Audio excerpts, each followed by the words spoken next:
Irrelevant facts लिखने से कोई मार्क्स नहीं मिलते, इररेलेवेंट डायग्राम बनाने से कोई मार्क्स नहीं मिलेंगे आपको। इनफैक्ट डायग्राम बनाने से शायद मार्क्स भी ना मिले, कोई फर्क नहीं पड़ता डायग्राम से।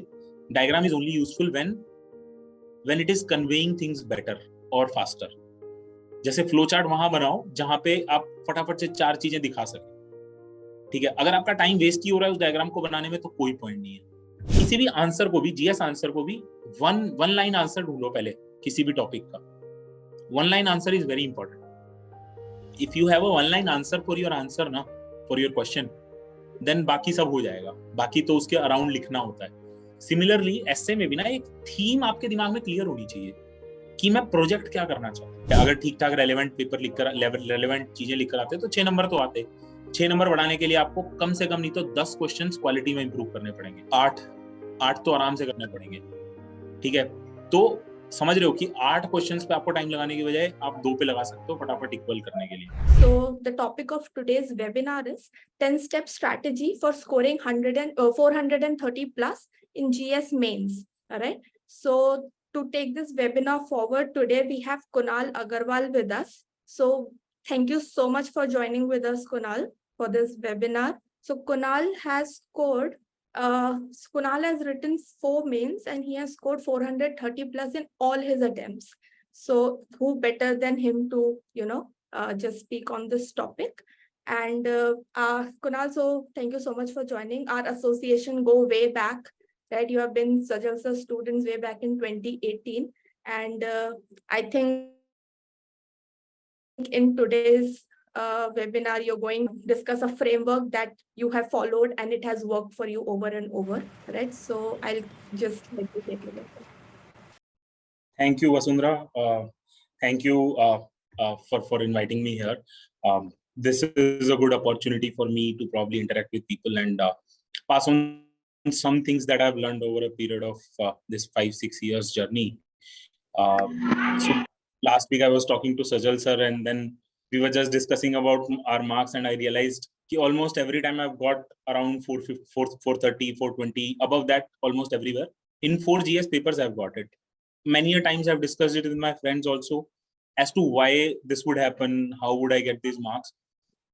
And I think over a period of time, I have the same answers. I still have the same answers which I had in 2018. So that's how I thought maybe this can be conveyed to a lot more people. Hi everyone. So few things that I would like to specify at the beginning of the course, beginning of the session itself, that it is not a mantra. Everybody has their own strategies. Everybody has their own way of studying. This is just a feedback. अच्छा, ये थोड़ा सा feedback है बस सबके लिए, जो शायद काम आ जाए, which could be useful, कि क्या किया मैंने जो शायद काम आया, किस तरीके से प्रैक्टिस की, किस तरीके से शेड्यूल बनाया. तो this is more like a suggestion and a feedback rather than a mantra. Strategy, it was my strategy and I think this is very general strategy. But हम लोग कई बार प्रिपरेशन के टाइम में ना भूल जाते हैं और we go way beyond these strategies. We keep on diverting from our strategies, keep on diverting from the basic fundamentals. तो बस उसको थोड़ा कवर करने की मैंने कोशिश की है. Don't worry, I'll keep covering Hindi and English both. तो we don't have to fight over it कि हिंदी में बोलना है कि इंग्लिश में. कोई भी सेंटेंस किसी को भी लगता है किसी टाइम पे कि कन्वर्ट करने की जरूरत है, you let me know. I'm looking at the chat section also. I will repeat it in that language. ठीक है. इसमें सबसे पहले जो मैं बोलना चाहूंगा कि आप audio is not coming. अब बाकी सबको audible है I think because people are audio is because people are commenting Hindi और English, तो इसका मतलब audio तो आ रही है. मोहित please check on your side whether your mic is connected. तो इसमें सबसे पहली चीज ये हो जाती है कि you should be able to understand कि UPSC expect क्या कर रहा है आपसे. It is not expecting a mastery of any of those subjects. Anyway general studies है तो basics of things are expected, जो कि हम सबसे पहले छोड़ देते हैं. One thing that we should ask ourselves is कि NCERT कितनी बार पढ़ी है हमने. सोसाइटी की NCERT, हिस्ट्री की NCERT, पॉलिटी की NCERT चलो ठीक है एक बार छोड़ी जा सकती है क्योंकि Laxmikant covers all the syllabus. But one NCERT that I have found very useful is society NCERT, which very few of us would be reading and would be like revising at least. You have to read these NCERTs at least 2-3 times to be able to remember a part of it, or to get structures out of it.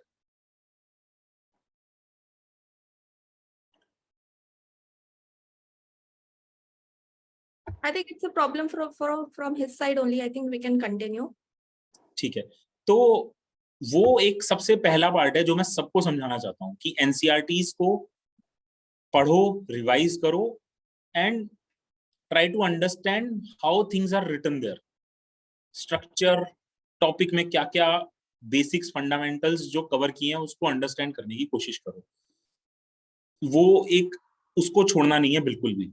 And from that also comes the fact that you should be able to write the basic answers very well, like infrastructure issues answers, women issues से answer, caste issues के, regionalism के, religion based issues, ये इतने simple है ना कि you can't go wrong in these। तो ये जब आप एनसीईआरटी पढ़ लेंगे ना, मुझे ऐसा लगता है कि काफी ज्यादा अच्छा आंसर आप लिख पाते हैं compare to when we read the materials. देखो मटेरियल मार्केट में बहुत अवेलेबल है, वो आपको पॉइंट्स देगा, बट उसको लिखना कैसे है, how the language can come out and how to articulate your thought, वो एनसीईआरटी पढ़ने से काफी अच्छा आएगा मेरे हिसाब से।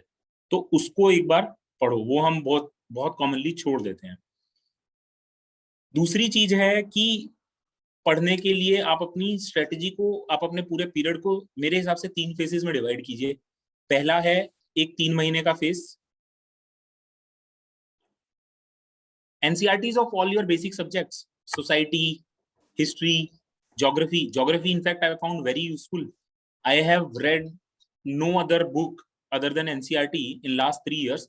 Initially, I had read that book. वो येलो छोटे वाली बुक है ना, कौन सी है, फॉरेन ऑथर, वो बुक मैंने बस आई थिंक 1-2 बार स्टार्टिंग में पढ़ी थी 2017 के अटेम्प्ट में। उसके बाद से मैं सिर्फ एनसीईआरटी, हाँ जीसी ले आऊँ, उसके बाद से मैं हमेशा सिर्फ एनसीईआरटी ही पढ़ते आया हूँ। कुछ कॉन्सेप्ट जीसी लियोंग में अच्छे एक्सप्लेन किए हैं, तो रीड इट, अंडरस्टैंड इट। जब एक बार समझ ही लिया है तो you don't need to really go through that book again and again. उसके बाद एनसीईआरटी जनरली सफिसेस, बाकी थोड़ा बहुत मटेरियल है, थोड़ा बहुत करंट अफेयर्स है, उससे हो जाएगा। अब ये question old NCERT new NCERT, it doesn't matter, history वही है। ओल्ड एनसीईआरटी में भी सेम हिस्ट्री है, न्यू एनसीईआरटी में भी सेम हिस्ट्री है। इट्स ओनली अबाउट की how much of content is there. Old NCERT में थोड़ा ज्यादा है शायद पढ़ने के लिए, न्यू एनसीईआरटी में थोड़ा कम है। अब इसमें सीधा सीधा इसका आंसर यही है, if you have time, if you have just started your preparation, read more content, read the old NCERT. If you have already appeared for this year prelims and you are looking forward to this year's mains, then you can't afford to read the old prelims. Now you can old NCERT, you can only do the new NCERT. So go ahead with the new NCERT. History में, modern history में I have found Bipin Chandra also very nice. वही मोटी किताबें हम ignore कर देते हैं, but they have very good content. If you read the full BP Chandra book of modern history, you will realize that it has very good content. The articulation of the thoughts is very good. And believe me, paper में articulate करना ही सबसे मुश्किल काम हो जाता है, क्योंकि content तो सबके पास है।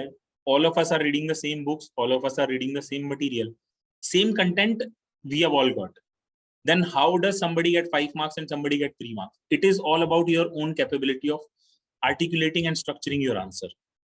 तो important is कि आप वो पढ़ें जो आपको समझ में आ रहा है, और बुक्स को उस तरीके से चूज करें which are relevant and which are good. तो एनसीईआरटी नहीं छोड़नी है, ओल्ड या न्यू वो आप चूज कर लो अपने हिसाब से। अगर टाइम है तो ओल्ड करो। अब कोई लिख रहा है 2026 का अटेम्प्ट दे रहे हो, अगर 2026 का अटेम्प्ट दे रहे हो तो भाई ऑब्वियसली ओल्ड एनसीईआरटी पढ़ लो आराम से, you have time to read it. But once you have read it, stick to it, mark it in your books itself and keep reading the same book again and again. Books change सिर्फ तब करते हैं जब आप बहुत bore हो गए उस बुक से, एंड और सब बुक में सेम कंटेंट है। तो मैं पर्सनली उसमें नहीं बिलीव करता हूँ कि आप मटेरियल को चेंज मत करो या मल्टीपल बुक्स मत पढ़ो। मुझे लगता है कभी कभी ना बुक की शक्ल देख के हम बोर हो जाते हैं, तो हमें दूसरी बुक चाहिए होती है। तो if you need that other book, take other book, कोई इश्यू नहीं है। बट उसमें कोई नया कंटेंट है या नया चैप्टर है तो उसको लेके परेशान नहीं होना है कि मेरा ये छूट गया है, मैंने ये किया नहीं है, ये सब होता ही रहेगा, ठीक है। तो उसकी टेंशन मत लो, आप पढ़ो उसमें आराम से। तो first 3 months is the basic level preparation, जिसमें हम फोकस करेंगे अपनी फाउंडेशन को स्ट्रॉन्ग करने में। उस फाउंडेशन को स्ट्रॉन्ग करेंगे हम एनसीईआरटी से, बेसिक न्यूज़पेपर करंट अफेयर से, we should try to understand. जैसे इकोनॉमिक्स आई वर्ड बहुत लोगों को बहुत मुश्किल लगती है, तो उसमें शायद आपको लेक्चर्स की जरूरत पड़ेगी. एक बार बेसिक लेक्चर्स पढ़ो. इसमें भी हम इकोनॉमिक्स में गलती करते हैं कि हम माइक्रो इकोनॉमिक्स समझते ही नहीं है, क्योंकि यूपीएससी के सिलेबस में नहीं है. डिमांड सप्लाई इक्वेशंस, यूटिलिटी, ये सब है नहीं सिलेबस में, तो हम इसको बंद कर देते हैं. बट मुझे लगता है कि अब अगर आप उसको पढ़ेंगे ना, तो आपके लिए इकोनॉमिक्स काफी आसान हो जाएगी. You would be able to understand macro also a little better and how things are functioning in the economy a little better. जैसे डिमांड सप्लाई कर्व से सीधा सीधा इन्फ्लेशन रिलेट करता है, सीधा सीधा इंटरेस्ट रेट्स का जो ग्राफ है वो रिलेट करता है डिमांड सप्लाई से. तो once you understand the basic micro economics, macro economics will also be more comprehensible कि क्या समझना है उससे, तो वो उस पर फोकस करो. फाउंडेशन, इसलिए फाउंडेशन बहुत स्ट्रांग होना जरूरी है. फिर उसके बाद हम आते हैं answer writing. That is also one of the bigger things.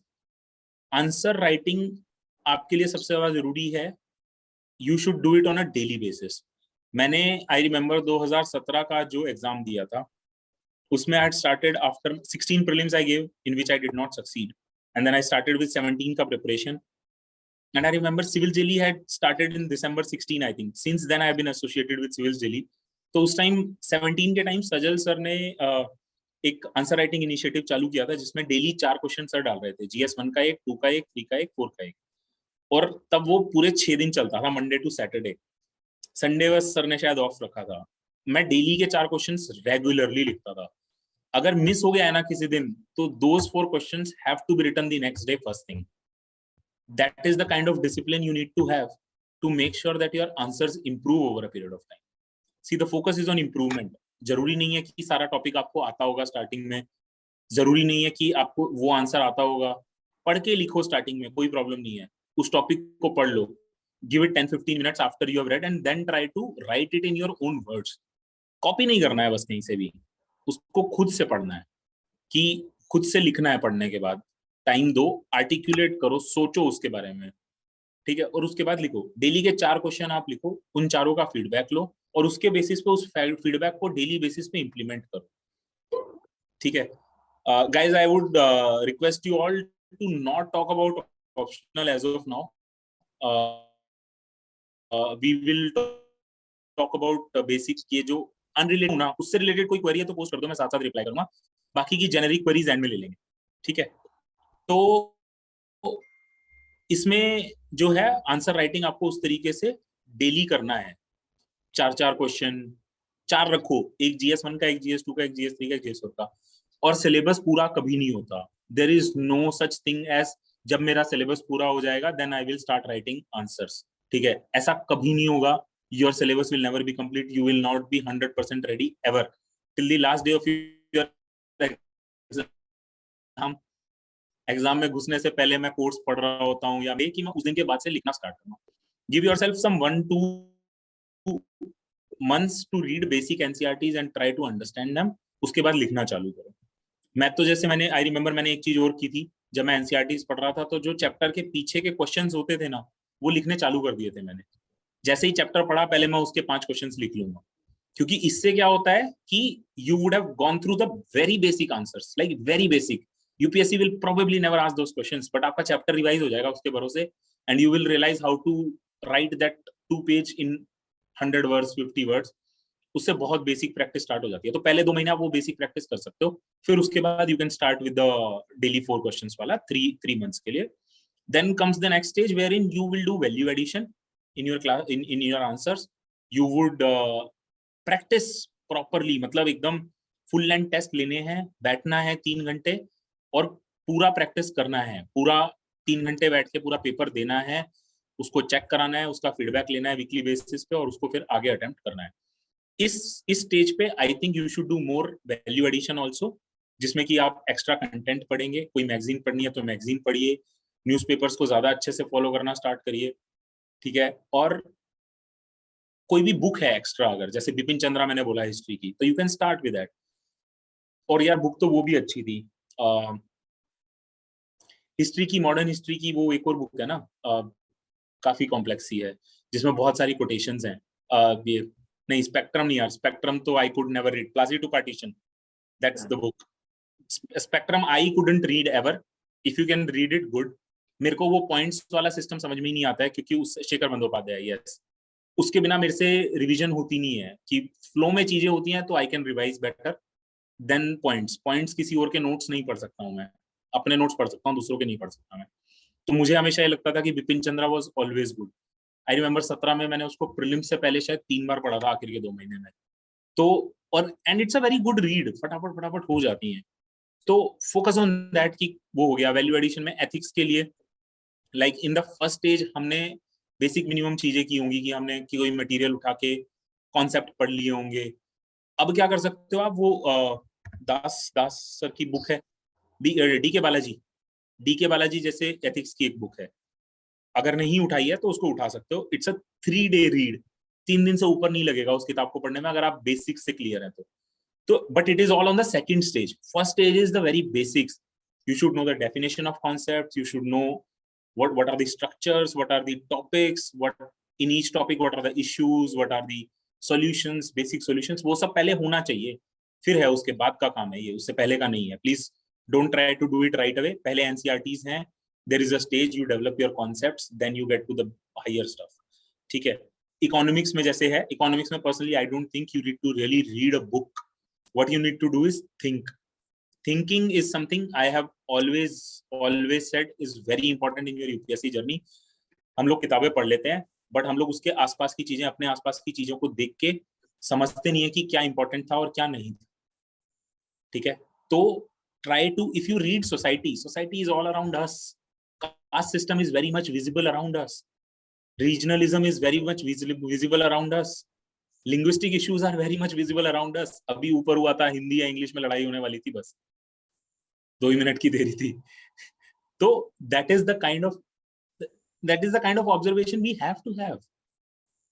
अब एग्जाम का जब आता है नीट का लिंग्विस्टिक इशू वाला क्वेश्चन आता है कि लिंग्विस्टिक इश्यूज है ना नीट के एग्जाम में, है भाई, बिल्कुल है। एक रीजनल लैंग्वेज से पढ़ा हुआ, गांव के स्कूल से बेचारा पढ़ा है, वो इतनी मेहनत करके नीट का एग्जाम देने की तैयारी कर रहा है, why should he not be given an opportunity अगर उसको कोई पर्टिकुलर रीजनल लैंग्वेज आती है।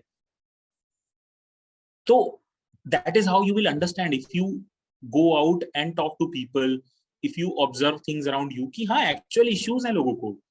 somebody who has always lived in south, he may not know Hindi yaar, it is very genuine, and somebody who's coming from Haryana to Tamil Nadu to work or to Kerala to work, he would not know Tamil or Malayalam for that matter। और इसमें किसी भी language का disrespect नहीं है या किसी भी रीजन का डिसरिस्पेक्ट नहीं है।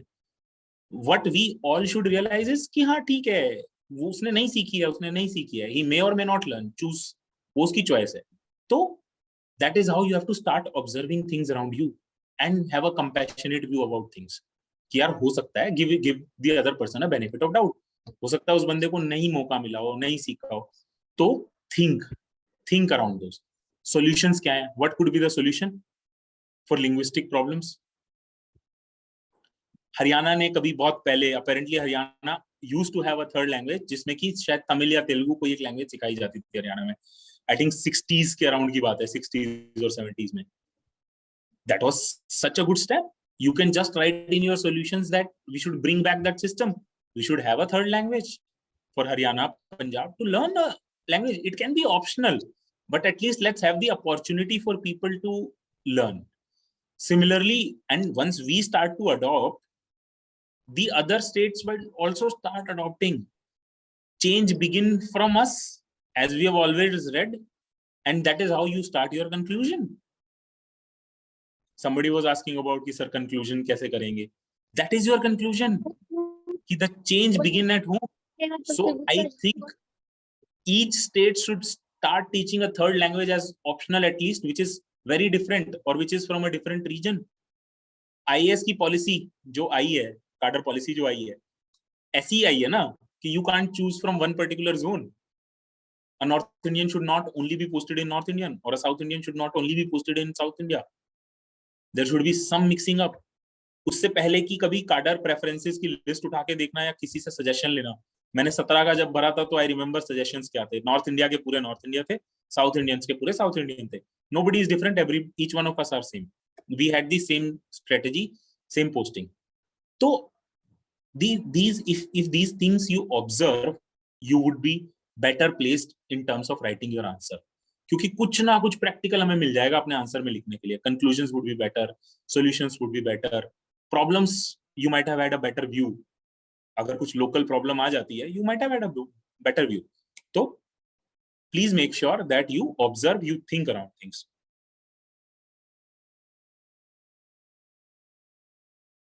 आइडिया जो है ना, किसी भी चीज का, किसी भी टॉपिक का जो आइडिया है, वो मोर इंपॉर्टेंट है देन द फैक्ट और just the reality of it.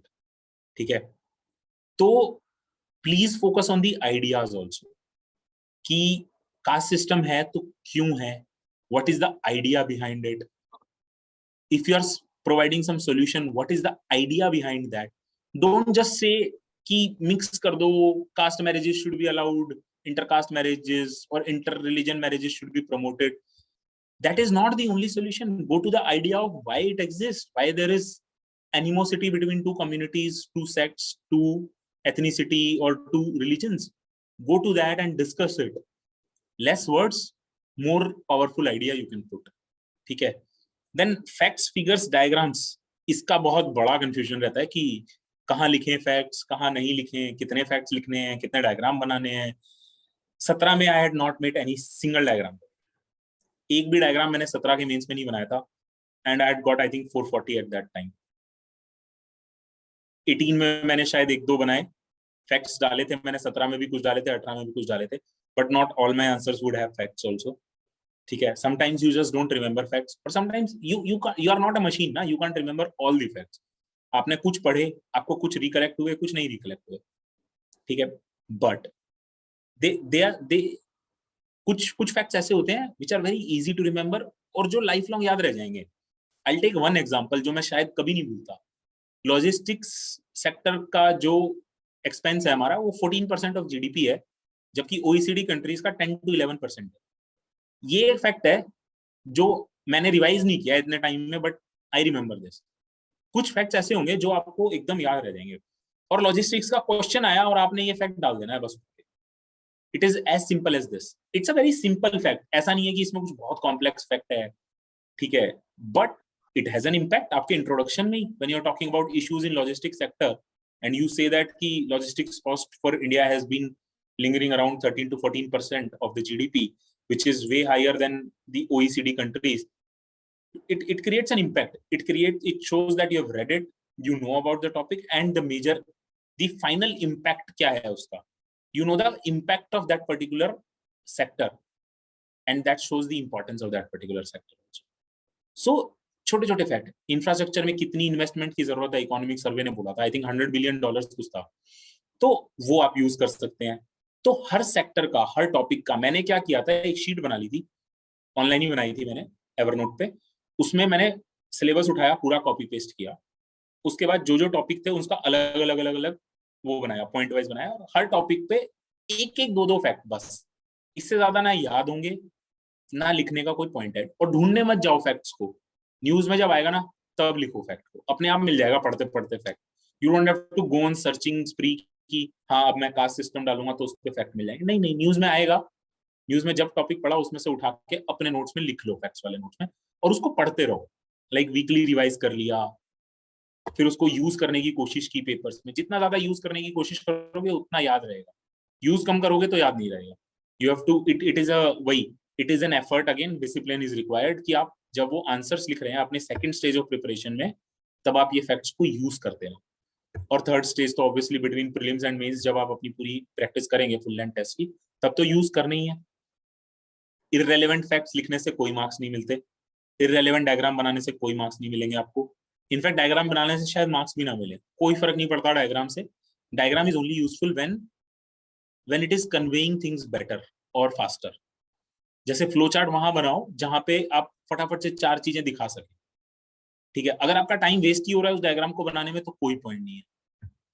ठीक है, क्योंकि वो जो इवेल्युएटर्स हैं वो पूरा आंसर आपका लिखा हुआ भी पढ़ सकते हैं पैराग्राफ में. It doesn't matter to them. What matters to them is कि आपने पूरा लिखा कि नहीं लिखा, आपको कॉन्सेप्चुअल क्लैरिटी थी कि नहीं थी, आपको टॉपिक समझ में आया कि नहीं आया. यार वो टीचर्स हैं, प्रोफेसर्स हैं किसी कॉलेज में, ठीक है, वो लोगों को तो इजीली समझता है कि पैराग्राफ में पढ़ना है. कॉलेजेस में तो, ह्यूमैनिटीज के कॉलेजेस में तो पैराग्राफ में ही लिखते हैं. If you right it in point शायद मार्क्स भी ना आए, जितना मेरे को समझा है अभी तक लाइफ में. ठीक है, तो they don't mind paragraph, but it has to be relevant. Paragraph की आड़ में ये छुपा लेना कि आपको टॉपिक का पता नहीं है और आप कुछ भी लिख के आ जाओगे तो मार्क्स नहीं आएंगे। डोंट से, उसका मतलब ये नहीं है कि if you write in paragraph तो मार्क्स नहीं देते हैं evaluators. I doubt it matters to them, क्योंकि मैंने 17 में 18 में पूरा पैराग्राफ में लिखा था। Majority of my answers were in paragraph. In fact ethics भी मैं पैराग्राफ में लिख के आया हूँ 2019 में। तो ठीक है, तो उतना मैटर करता नहीं है ये चीज। What matters is your content, what you are writing in it, your thought process. ठीक है, तो उस पे फोकस करो, वो मोर इंपॉर्टेंट है। Regular practice, like I said. यार इस अटेम्प्ट में मैंने कोई खास चेंज नहीं किया, it was the same as my last 3 attempt, क्योंकि इट वाज वर्किंग। हालांकि सजन सर ने मुझे बहुत बार बोला कि कुणाल कंपटीशन बदल गया है, the level of students have changed. ठीक है, तो तुम थोड़ा सा और फैक्ट्स डालो या और चीजें डेप्थ में जाओ। बट मेरे पास टाइम कम था, I was preparing with my job here. ठीक है, तो मैंने कोई मेजर चेंजेस नहीं किए। मैंने I just followed what I have learned इन 2017 और मैं कंटिन्यूअसली उसी को फॉलो कर रहा हूँ। और जीएस में it seems to be working. Optional में मेरे मार्क्स थोड़े बहुत ऊपर नीचे हुए हैं हर बार, बट जीएस में इट हैज ऑलवेज वर्क। तो नहीं, nothing changed in this attempt also. फिर उसके बाद स्पीड इज वेरी इंपॉर्टेंट। ठीक है, हम लोग इसमें गलती क्या करते हैं कि हम लोग ना स्टार्टिंग में तो हम पेपर जब लिखने बैठते हैं तो स्टार्टिंग के 10 क्वेश्चन हम लिखेंगे आराम से लग्जरी में। जब 2 घंटे हो जाएंगे तो वी रियलाइज वो 10 ही क्वेश्चन हुए हैं अभी तो, और अब 10 और लिखने हैं। Then you leave paper at the end. ये नहीं करना है। The moment paper in comes in your hand, your time is clicking, you are about to end. Basically यही होना चाहिए कि फर्स्ट आंसर से you should be on speed की। और इनफैक्ट फर्स्ट आंसर से तो स्पीड और ज्यादा होनी चाहिए ना। इनिशियली यू राइट आंसर्स जो आपको आते हैं, तो उसमें तो स्पीड ना होने का कोई पॉइंट ही नहीं है। उसमें आप अगर टाइम वेस्ट कर रहे हैं तो then you are obviously wasting, you're gonna end up not writing 2 answers at the end. तो first word that you right should be in speed.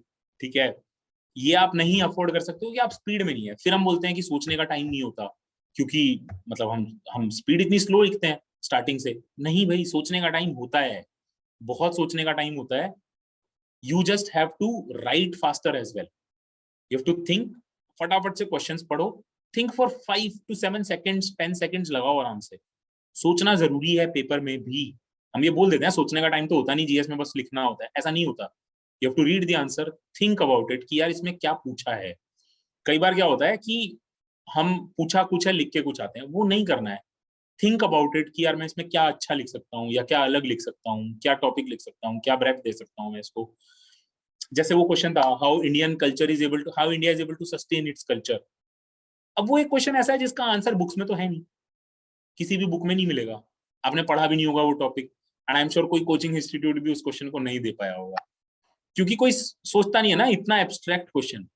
The question is totally totally on idea, इसमें कुछ factual है ही नहीं, क्या लिखोगे factual. तो you have to come up with a theme. हाँ, I will address this newspaper religiously और magazine. तो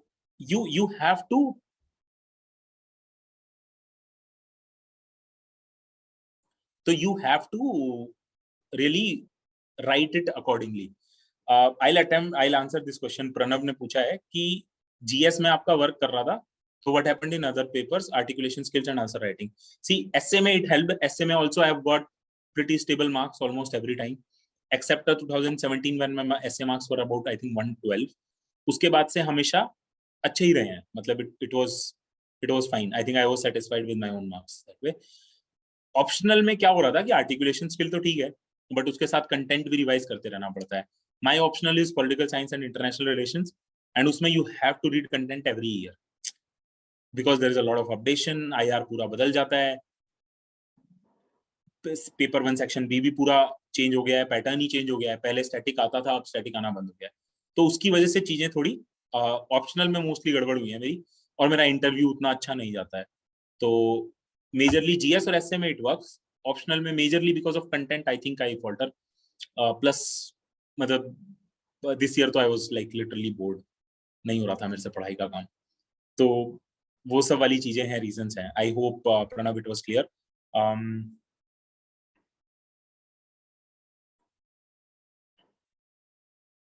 तो स्पीड का मैंने एक्सप्लेन कर दिया है कि you have to think also with speed and answer also with speed, और ये तभी होगा जब प्रैक्टिस स्पीड पे की होगी।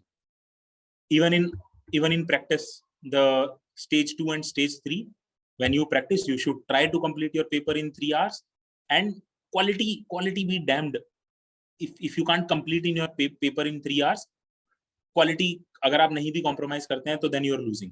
अगर मान लो आपने 2 क्वेश्चन नहीं किए और आप एकदम निहायती बेकार आंसर भी लिख के आते ना, तो 3 + 3 6 नंबर तो आते, अगर 10 का भी है तो ठीक है। अगर ठीक ठाक रेलेवेंट पेपर लिखकर, रेलेवेंट चीजें लिखकर आते तो 6 नंबर तो आते। 6 नंबर बढ़ाने के लिए आपको कम से कम नहीं तो 10 क्वेश्चंस क्वालिटी में इंप्रूव करने पड़ेंगे। 8 तो आराम से करने पड़ेंगे, ठीक है। तो समझ रहे हो कि 8 क्वेश्चंस पे आपको टाइम लगाने की बजाय आप 2 पे लगा सकते हो फटाफट इक्वल करने के लिए। और क्वालिटी इंप्रूव करना बहुत मुश्किल होता है क्योंकि बहुत ही सब्जेक्टिव है। क्वालिटी इंप्रूव करने के बाद भी मार्क्स देगा कि नहीं देगा एग्जामिनर, उसकी कोई गारंटी नहीं है। बट नया आंसर लिखने पे कुछ मार्क्स आएंगे, इसकी गारंटी है, ठीक है। तो you have to balance it out. Generally thumb rule में जो बोलता हूँ, मतलब I spoken to a lot of friends on this, 20 question में से 12 question should be great. It should be those questions which you know very well, which you have read.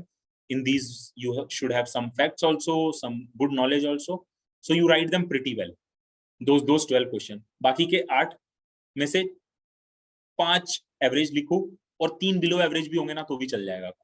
ये 12 में you should focus on getting marks. कभी हिसाब लगा के देखना, अगर आप 12 आंसर्स अच्छे लिखाते हो ना, 100+ तो आ ही जाएगा आराम से, कैसे भी करके आ जाएगा 100+, ठीक है। तो उस तरीके से यू शुड प्रिपेयर कि कैसे 12 क्वेश्चंस अच्छे लिखने, and you should filter out these 12 questions when you are in the exam, ठीक है। तो उसमें you highlight those questions and write those questions first, क्योंकि उसमें मिनिमम टाइम लगेगा एंड मैक्सिमम आउटपुट आएगा और अच्छे मार्क्स आएंगे, ठीक है। My optional was political science and international relations. Structure of the answer is very important. Structure shows that you have articulated your thoughts very well, कि आपको समझ में आया है और आपने उसका स्ट्रक्चर बनाया है। टॉपिक को पढ़ना है, क्वेश्चन को पढ़ना है, और उसके according you have to come up with 2 or 3 headings, whatever is required. 15 marker है तो जनरली 3 हेडिंग या 2 हेडिंग तो मिनिमम लगेंगी ही लगेंगी, और अगर 10 मार्कर है तो 2 हेडिंग या 1 हेडिंग में काम हो जाता है कई बार। तो you have to decide accordingly. Structure में जब हेडिंग बनाते हो ना, जनरली मैंने ये आई थिंक तभी सीखा था 17 में ही, heading should be answer question से वेरी रिलेटेड। अगर क्वेश्चन बोलता है ना कि how is India able to sustain its culture, तो आपकी हेडिंग एक्चुअली सिंपलेस्ट वे में ये होना चाहिए, reasons why India is able to sustain its culture. It gives a very clear understanding to the examiner कि आप आंसर पे पहुंच गए हैं और आपने मिस नहीं किया है वो पर्टिकुलर पार्ट, या ways ahead to sustain our culture, ways ahead to, I am just taking it hypothetical, improve our culture. There's no such thing as improvement in a culture. So I'm just taking as an example. So it should be very straightforward as per the question. Do not deviate. Do not try to make it like a beautiful headline or a very complex headline जो शायद समझ में भी ना आए सामने वाले को कि क्या लिखना चाह रहे थे, ठीक है। तो वो है thinking is crucial. I've said divide this thing, being able to write। हाँ, एक ये है यार, being able to write on any topic, कुछ भी आ जाए तो कुछ तो लिख पाने चाहिए। वो लास्ट के जो 2 क्वेश्चन बिलो एवरेज वाले हैं वो इसमें हेल्प करेंगे कि कुछ तो लिख पाना चाहिए। हैविंग सेड दैट, मैंने भी क्वेश्चन छोड़ा है हिस्ट्री में, वो जो कॉइन वाला शायद क्वेश्चन आया था 18 में या 19 में, फर्स्ट क्वेश्चन जो था हिस्ट्री का शायद GS1 का, वो मैंने छोड़ दिया था क्योंकि बिल्कुल कुछ भी नहीं आता था मुझे। कॉइन का नहीं होगा, कॉइनेज का होता तो मुझे कुछ ना कुछ आता। कोई तो टॉपिक था जो बिल्कुल नहीं आता था, आई लेफ्ट इट। जो बिल्कुल नहीं आता ना तो उसमें गलत मत लिखो, ठीक है। और देखो थोड़ा तो किस्मत पे होता है। अब मैंने बोला कि गलत मत लिखो, जबकि GS3 में जब मेरे हाईएस्ट आए हैं 19 में, ठीक है, तब मैं एक आंसर बिल्कुल गलत लिख के आया हूँ। वो डोम वाला क्वेश्चन था ना, कोई साइबर डोम, वो क्वेश्चन मैं टोटली गलत लिख के आया हूँ। Like the concept itself is wrong, what I have written is nowhere related to what it is in actual. तो कभी कभी बस ये हो जाता है कि शायद सामने वाले को वो भी लग गया हो कि चलो ठीक है कुछ तो एफर्ट मारा है, तो वो किस्मत के ऊपर है, बट अपनी तरफ से we can try our best, ठीक है ना। हिस्ट्री में जनरली मेरे को लगता है हिस्ट्री में टफ होता है, अगर चीज नहीं आती है तो तुम्हें लिखना बहुत मुश्किल है। सीधा सीधा जब सवाल ही है तो, ठीक है। तो वो चीजों को ध्यान दो। देखो अब मेजरली जो ओवरऑल पॉइंट्स थे वो मैंने कवर कर लिया है, तो we can go head with some queries जिसकी भी जो भी है। वसुंधरा कैसे करना है, मैं चैट के बेसिस पे जाऊं या we gonna give? I think सबको चैट बॉक्स में क्वेरी डालना चाहिए. Will take it up one by one, right. So students essay का बहुत पूछ रहे हैं कुणाल, तो एक बार आप ब्रॉडली एस्से का अपने सोर्सेस या फिलोसफिकल एस्सेस कहाँ से प्रेप करना चाहिए उसका बता दीजिए. ठीक है। ऐसे में आई थिंक फिलोसफी से हम डरते बहुत हैं, which I also did in 2017, but भाई मैं बता रहा हूँ फिलोसफिकल में मार्क्स लाना बहुत आसान है कंपेयर टू थियोरेटिकल एसेज में मार्क्स लाना, ठीक है। Unless you are an expert in science and tech, science and tech से ज्यादा आप फिलोसफी में ला सकते हो, क्योंकि फिलोसफी में हम सब एक्सपर्ट हैं, ठीक है। That is the only paper where you get to put in your own thoughts. तुम क्या वर्ल्ड के बारे में सोचते हो, नोबडी इज गोना क्वेश्चन कि आपकी फिलोसफी क्या थी। आप मतलब कुछ भी उठा के कहीं से भी जोड़ सकते हो यार। आई रिमेम्बर, मेरे को आज भी मतलब इतना अच्छा लगता है अपने जीएस का एसए पेपर 18 का याद करके कि 2018 के मेंस में जो जीएस के टॉपिक आए थे ना, उसमें लिख के मुझे आज भी लगता है कि यार वो मैंने जो एसए लिखा था ना, वो मैंने दोबारा कभी नहीं लिखा। Good life is one inspired by love and guided by knowledge, ठीक है। और इसको तुम कैसे भी मोल्ड कर दो यार, कैसे भी, कि मतलब इतना मजा आ जाए ना। ओपनहाइमर से चालू किया था मैंने कि he was guided by knowledge but not by love. He created atom bombs without the love, but he had the knowledge, so he used it. What happened? Destruction of Hiroshima, Nagasaki, and destruction such that the world today is in fear of a world war. तो मतलब ऐसा होता है philosophy में ना, बस ऐसे दिमाग लगाना है और कुछ भी कहीं भी जोड़ सकते हो यार, कॉन्सेप्चुअली आर्टिकुलेट कर पाओ तो। Buddha was guided by love as well as knowledge. So what is his impact in today's world? तो वहां ले जा सकते हो। तो मतलब अपना ऐसे पढ़ के खुद को तुम्हें प्यारा लगे कि यार कुछ तो आज अलग लिख दिया। मैं बोलता हूँ, मैं ये भी बोलता हूँ, एस्से में द ओनली पैरामीटर इज, अगर आपको पढ़ के दोबारा पढ़ के आपको ये लगाना कि आपका एस्से अच्छा था, देन मार्क्स आएंगे। अगर आपको पढ़ के ये लगाना कि यार मजा आया, कुछ तो अलग था पूरे एस्से में, तो आएंगे मार्क्स। और आप खुद ही अपना एस्से नहीं पढ़ पा रहे हो ना अगर 5 पेज भी, देन यू नो कि यार बहुत ही बोरिंग है, इवेल्युएटर तो नहीं पढ़ेगा बिल्कुल। अगर आप खुद ही अपना ऐसे नहीं पढ़ सकते तो इवेल्युएटर तो नहीं पढ़ पाएगा, ये क्लियर कट मान के चलो, और पढ़ेगा भी नहीं वो। तो मतलब मुझे नहीं पता क्या हुआ था 18 में, I think I attended a few session somewhere, फिर सडनली मुझे रियलाइज हुआ कि मैं फिलोसफिकल अच्छे लिख सकता हूँ। उसमें मैंने मार्क्स घुसाया, उसमें मैंने बुद्धा घुसाया, ओपनहाइमर घुमाया, एंड में तो वो भी डाल दिया था मैंने साउथ अफ्रीका का रेवोल्यूशन कंक्लूजन में। मतलब उसमें मैंने सब कुछ लेके आया, और इंडिया की 4 प्रॉब्लम, वर्ल्ड की 4 problems which can be solve by love as well as knowledge. अगर एक भी मिसिंग होगा तो वो सॉल्व नहीं होगी वर्ल्ड की। एनवायरमेंटलिज्म, इकोनॉमिक्स से रिलेटेड एक, ऐसे 4 उठा लिए थे, और उन चारों का मैंने एक एक पैराग्राफ लिखा, 4-4 5-5 लाइन का, कि ये चारों पांचों प्रॉब्लम्स हमारी लव एंड नॉलेज के साथ सॉल्व हो सकती हैं, and that is what a good life is. तो अब इसमें गुड लाइफ की डेफिनेशन, यार गुड लाइफ की डेफिनेशन अपने आप में आप कुछ भी लिख सकते हो। किसने डिफाइन किया है गुड लाइफ? किसको पता है गुड लाइफ क्या है? Is it peace? Is it happiness? Is it luxury? Is it money? Is it satisfaction of job? कुछ भी हो सकती है गुड लाइफ, यू डिफाइन। ले जाओ एक एक पैरा तो यार उसी पे लिख दे इंसान। एक पैरा, एक पेज लिखा जा सकता है आराम से गुड लाइफ की डेफिनेशन पे। क्योंकि जब तक आप अपने रीडर को ये नहीं बताएंगे कि आपके लिए गुड लाइफ क्या है, how do you define a good life is attained by love and knowledge, inspired by love and guided by knowledge, कैसे करोगे? How does love impact behaviour की गुड लाइफ आती है? How does knowledge help in attaining this good life, what you have defined, what you have discussed कि what a good life is. Love का क्या impact है, knowledge का क्या impact है? लव होगा नॉलेज नहीं होगी तो क्या होगा? लव नहीं होगा नॉलेज होगी तो क्या होगा? You discuss all of this and then get to कि हाँ वर्ल्ड की 4 प्रॉब्लम है। मतलब you can obviously think whatever you want to think around it, but what problems can it solve in today's world? What is the relevance of love and knowledge in today's world? Philosophical में तो आप ना मतलब इतना bread जा सकते हो यार। पहले तो फिलोसफी डिस्कस कर ली, फिर उसके बाद आज की प्रॉब्लम्स डिस्कस कर ली, हिस्ट्री भी डिस्कस कर सकते हो फिलोसफिकल पर्सपेक्टिव में। इतना स्कोप है फिलोसफी में कुछ भी डिस्कस करने का, तो उस तरीके से आप लिख सकते हैं ऐसे को। सिमिलरली ये था, past is a permanent dimension of human consciousness and values.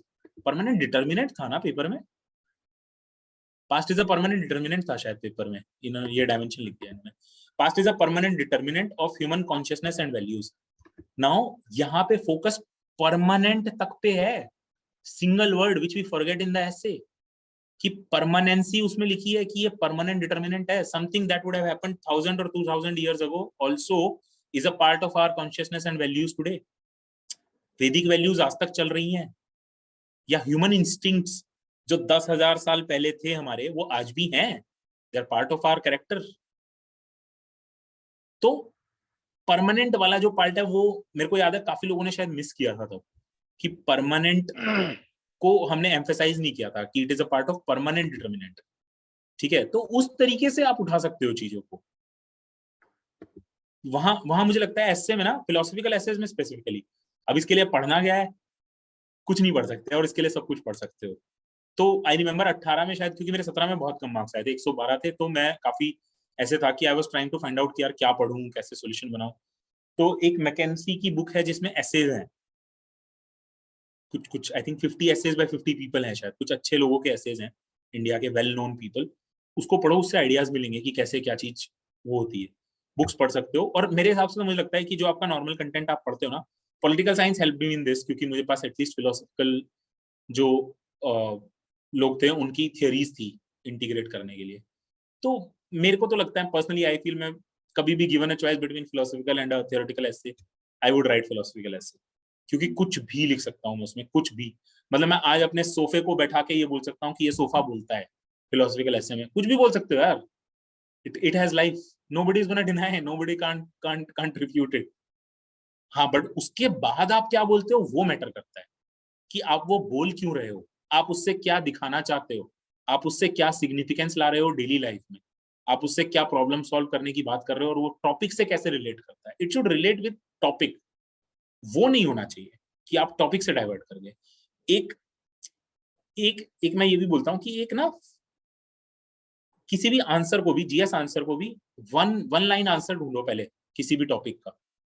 One line answer is very important.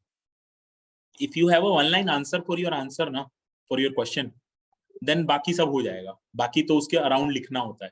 Similarly एसे में भी ना एक थीम आपके दिमाग में क्लियर होनी चाहिए कि मैं प्रोजेक्ट क्या करना चाहता हूँ, और नेगेट करो एक दूसरे को कि ये नहीं होगा तो क्या होगा, इसका मीनिंग ये होगा तो क्या बोल जाएगा, इसका क्या सिग्निफिकेंस होगा अगर मैं चेंज कर दूंगा तो। That is where your essay becomes more. वो बोलते हैं ना हमेशा, मेरे को भी समझ में नहीं आता, सब बोलते थे डेप्थ लाओ एसे में, और डेप्थ तो कभी समझ में नहीं आया कि डेप्थ क्या है भाई, कहां से लाऊंगा मैं डेप्थ।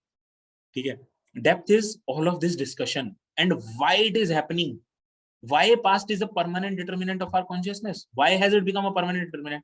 क्यों? क्योंकि हमने डॉक्यूमेंटेशन कर दी है उसकी, आज भी हमारे पास उसकी लिखित चीजें हैं, मूर्तियां हैं, हमने उसकी वैल्यूज बना दी हैं जो कि हम एनफोर्स कर रहे हैं अपनी सोसाइटी के थ्रू, पंचायत के through. That is why it is a permanent determinant. These kind of things you can bring. ये आपके उसमें डेप्थ लाता है कि आपने सोचा कि कैसे बना वो परमानेंट। परमानेंट इसलिए बना क्योंकि लिख दिया गया वो उस टाइम पे, या वो इनग्रेन कर दिया गया, या उसकी कैरेक्टरिस्टिक्स बन गई, या फिर उसके अगेंस्ट जाने पे हमने इमोरलिटी डिक्लेयर कर दी,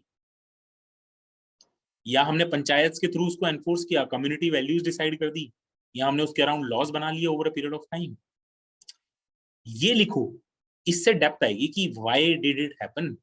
ठीक है, तो I think essay is addressed, और मैं फिलोसफिकल पे रिस्ट्रिक्ट करूंगा अपने आप को एसे को एड्रेस करने में, क्योंकि मैं उसके अलावा जनरली लिखता नहीं हूँ, और टॉपिक्स पे मैं आई don't think I am the right person on other topics. उसमें भी लेकिन एक एक रिकमेंडेशन है बस, एजुकेशन पे भी आए ना तो उसमें भी फिलोसफी है यार, वो भी लिख के आओ। एवरीथिंग हैज अ फिलोसफी, बिना फिलोसफी के तो कुछ होता ही नहीं है ना दुनिया में। बिना फिलोसफी, बिना आइडियाज के रियलिटी एग्जिस्ट ही नहीं करती। प्लेटो पे चले जाओ सीधा, कि आइडिया के बिना रियलिटी नहीं है, idea is the supreme thing, focus on the idea. Education है, हेल्थ विंग पढ़ना पड़ेगा कोई भी टॉपिक को, 1200 वर्ड्स आप स्ट्रेट फॉरवर्ड ऐसे नहीं लिख सकते हैं, बिल्कुल फैक्ट। एक और सिंगल लाइन में तो बिल्कुल नहीं लिख सकते, ब्रेक करो, 5-6 अलग अलग टॉपिक्स ढूंढ के लाओ, उसमें सब टॉपिक्स, कॉन्ट्राडिक्शंस, वो सब ढूंढ के लाओ, और उसके बाद होगा वो।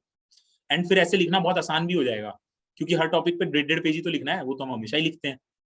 Then it will become like a GS answer easily, कि हर चीज पे 1.5 150 200 वर्ड लिखने हैं हर टॉपिक पे, तो हम लिख ही देंगे। So, Sir, I have one question. Regarding the essay. you can put it up on the chat box. We'll take it up. Hello. कोई नहीं जयेश, ऑन कर ही लिया तो। हाँ जयेश,